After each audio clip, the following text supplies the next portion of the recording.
It's deeds, not tombstones, that are the true monuments of us as people. And don't think that your life is any more insignificant than anybody else's, because it's not. It's more significant than anything else that you could have ever done. And you should all be proud of it. Like the bow. Tom Vartabedian believes that all too often, people's life stories don't get written until it's too late, after they're gone. Grieving friends and family may mean well, but they may struggle to get the story just right. Did you say trials or trails? In Tom's view, it's better to write your own obituary. So this year, when the veteran newspaper reporter and columnist was asked to teach an obituary writing class to seniors in eastern Massachusetts, he didn't hesitate. Wouldn't it be wonderful if we wrote these stories while people were alive to enjoy them? I often think about that. You know, Nancy L. Dickey died in Haverhill unexpectedly on such and such a date. She was expecting to live to be 100. But don't be sad. She is now in heaven with her Lord and Savior and all the saints that went before her. Offered by the Haverhill City Council on Aging for the first time in April, the course guides students through the writing process. Tom, who has worked for the Haverhill Gazette for 50 years, offers gentle critiques. I could elaborate on this a little bit, honestly, but I like how you pointed out things that were important to you that may not have been important to other people. Some of Tom's instructions are basic. Write about anything that personifies your life, big or small. That could be your profession, your hobbies, your faith. But there's also a deeper message here. This is your legacy. 82-year-old Callister Green-Bird has some very particular instructions for after she's gone. Let me just read some of her obituary. Listen to this, please.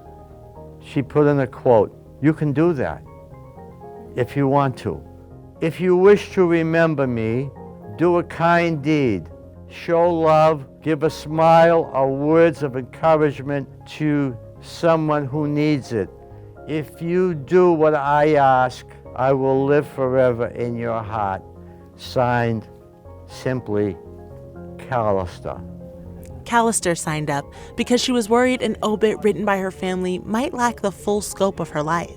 I said to my children, you really don't know me as a person, my core value. You know me as mama, nana, whatever. But I was an individual, I was a person before I became a mother.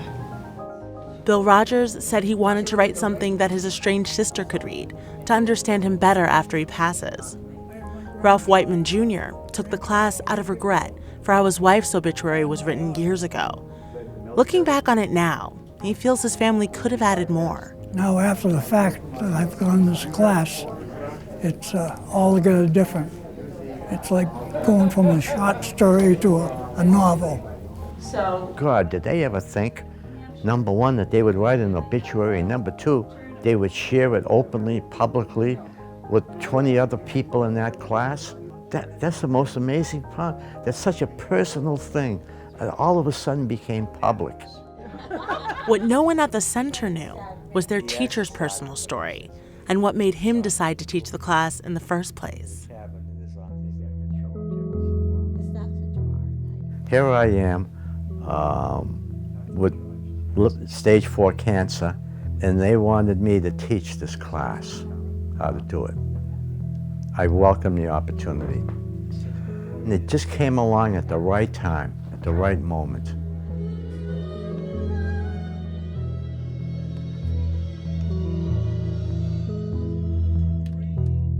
Tom says his students were stunned to learn he was terminally ill with gastrointestinal cancer and commiserated with him in many ways.